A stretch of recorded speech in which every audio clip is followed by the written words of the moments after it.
Hello and welcome to Optimal Nate. Today I present to you the USS Voyager NCC 74656-A as featured in Star Trek Prodigy from the Fanhome. This is the official Starships collection from Star Trek. Now, I haven't done an issue of this in nearly 2 months. This is the last one I received, and this would be issue 12 or 13. So this ship here, I have not seen in the show as I did not watch Prodigy in the series, but this is based off of the USS Voyager with many design elements from the Sovereign class from the Enterprise E and the likes of such. Now let's take a look at the box art together, shall we? We have a really beautiful shot here of the ship from the underside of the hull, including the saucer. I like the elongated oval saucer section they did here.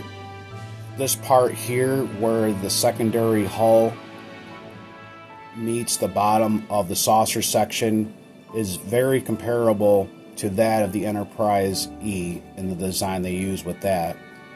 Also the warp nacelles, if you look very carefully at those definitely are like 100% replica of the Enterprise E Sovereign class warp nacelles.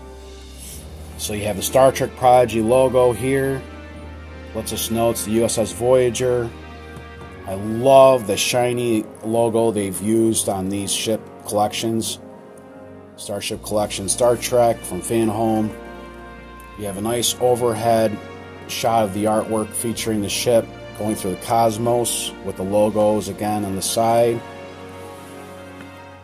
Fanhome.com on that side. Then you have a side shot of the ship as it would appear in your model with the same logo artwork. Fanhome.com on the bottom as well. And on the bottom it lets us see that it's got the Star Trek logo with the website address there. I love the top view with the model here. That looks great. Alright, let's take a short break.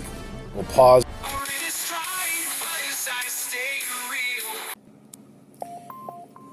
Now this ship is the XL edition, so this is going to be a longer version than most of the other issues that they normally send. I believe it's every 4 issues they send out an XL edition. So the scoop is, the reason I took a little break on doing these is with the holidays right now, I've been tied up with a lot of work that I've been trying to get caught up at home. So I decided to take a break from the ships, but being that we're in the last month before Christmas, I wanted to do another video review. This way you guys get to see at least USS Voyager. And then this is a nice computer rendering of the USS Voyager-A. I love the toning and the color they have in this picture. I wanted to point that out before we get into this magazine. So you have a nice side shot there. It almost looks like a hologram the way they have it on the stand.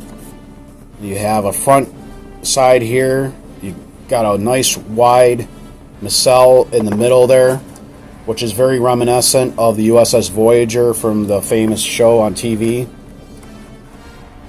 It lets you know it's the Lamar class, by the way.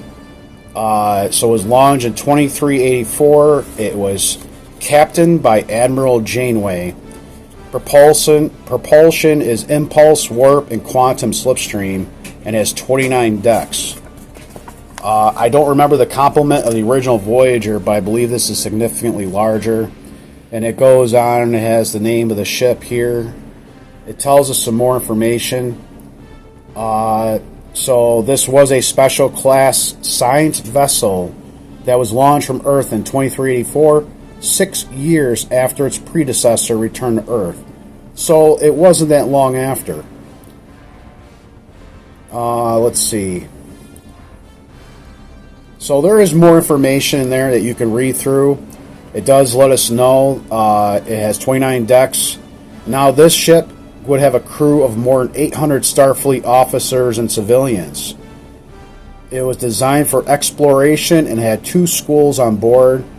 The entire vessel was outfitted with hollow emitters, allowing holograms to operate outside the 16 dedicated holodecks. So it says also it was equipped with impulse engines for sublight travel, conventional matter antimatter warp drive, and experimental quantum slipstream drive. The warp core ran through 13 decks in the saucer section, with only cetacean ops, which ran through the neck of the ship, taking up more volume.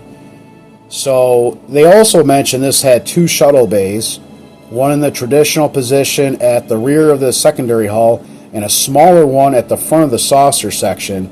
So, unfortunately, or unofficially, the ship had a 3rd shuttle bay, which was recorded as a storage bay, but was in fact used to house the Infinity, an experimental support courier. So, although it was a science vessel that was designed for peaceful exploration, the Voyager-A carried a variety of weapons, including phasers, phase, and tetron cannons.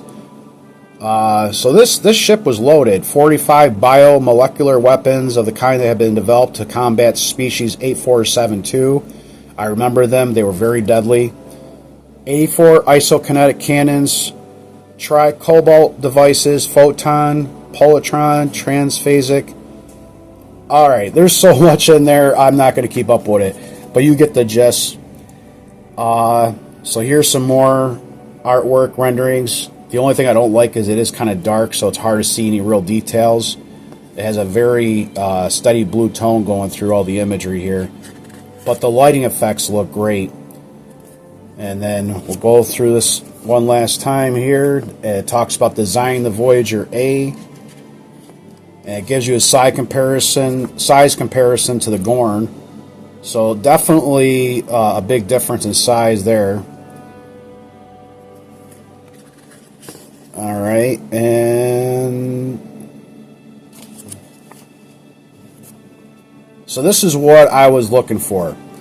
Definitely a big difference in size. It lets us see here that was what the size of the original USS Voyager was, and then the Voyager-A next to it. So it's, I want to say, almost 2.5 to 3 times the size of the original Voyager. So a huge difference in size scale.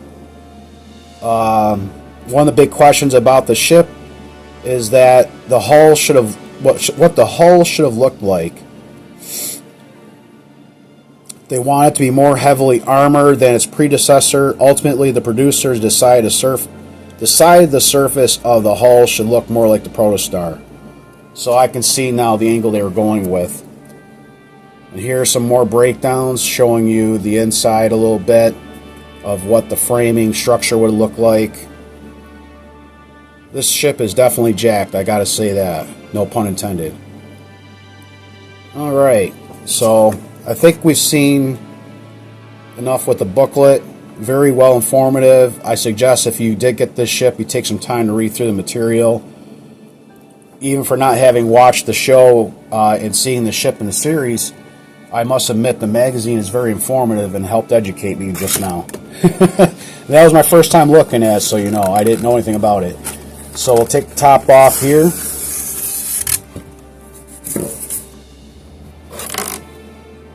Wow, that is a beautiful sculpt. I haven't even gotten out of the box yet, and I'm already mesmerized by this. Look at the coloring on that. The saucer section is definitely heavy. More noticeable than some of the previous ships I've reviewed through this series. But the scale on this is great. The proportion of the warp nacelles to the saucer is very effective. The secondary hull, which is this section here, looks much smaller, but the way the saucer wraps around and comes into the middle, it is very fitting with the slender size nacelles. So I gotta say, this is a sexy looking ship. Ha! Well armored too. You have your logo with the USS Voyager on the hull there. More of the Aztecing and the paintwork goes around the edges of the saucer section. And this looks like where the secondary shuttle bay would have been, where you come in, or the launch, you go out. Very well incorporated there. I'm assuming this will be the bridge, this tiny little circle up here with the dot in the middle. So the saucer section alone, I'm going to guess that this ship overall, I'm going to say is probably in comparison of size to that of the USS Enterprise D, but more on the longer scale than the width so much with the saucer.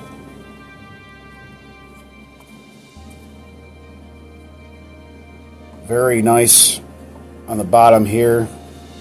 Let me take this box out so we can get a better look.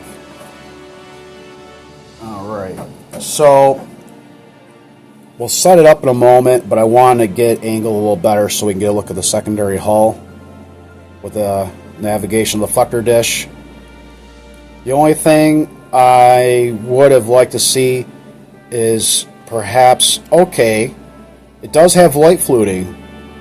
They did that perfectly. It's almost unnoticeable until you really turn it and angle the light.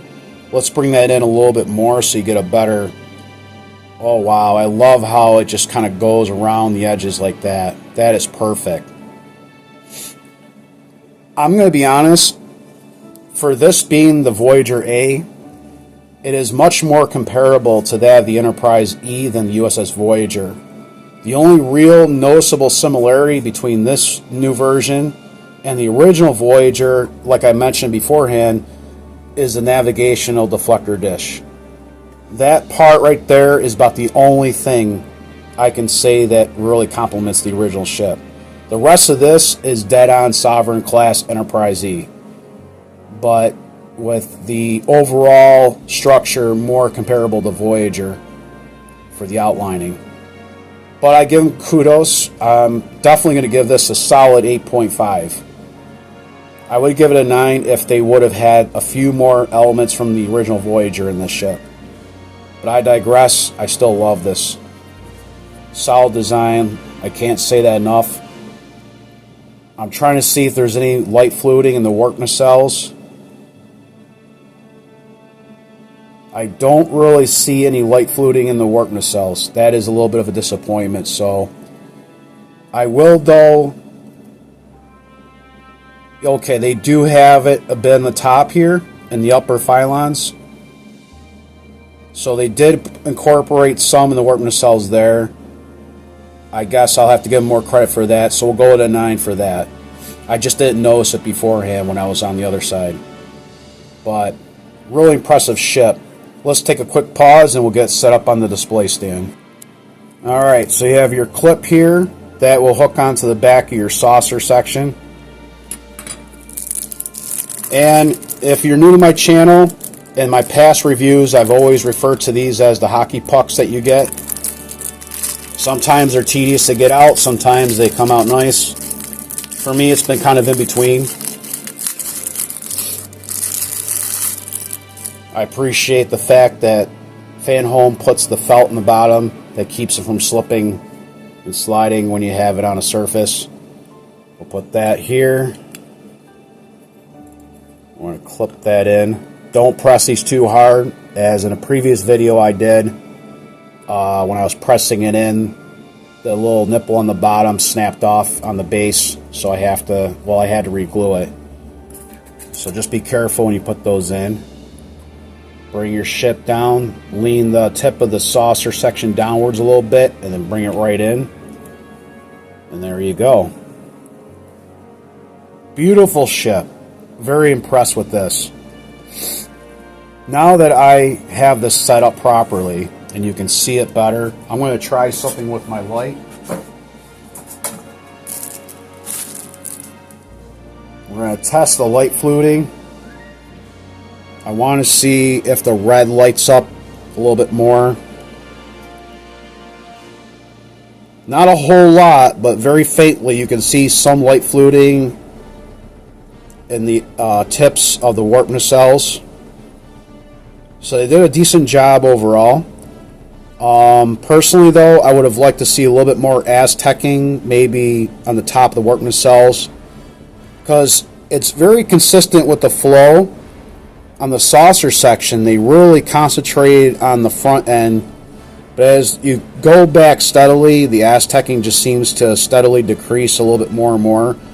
I would say where they have the gold painted, they could have added a little bit more gold in the back end. I think it would have made it look more balanced for the overall paint scheme. So anyhow, if you enjoy this video, please give it a thumbs up, as it does help the channel. And if you know anybody who's a Star Trek fan that would like to see my reviews, please share the videos. I humbly am appreciative of your time watching, as always. Stay humble and true, my dudes. One to beam out.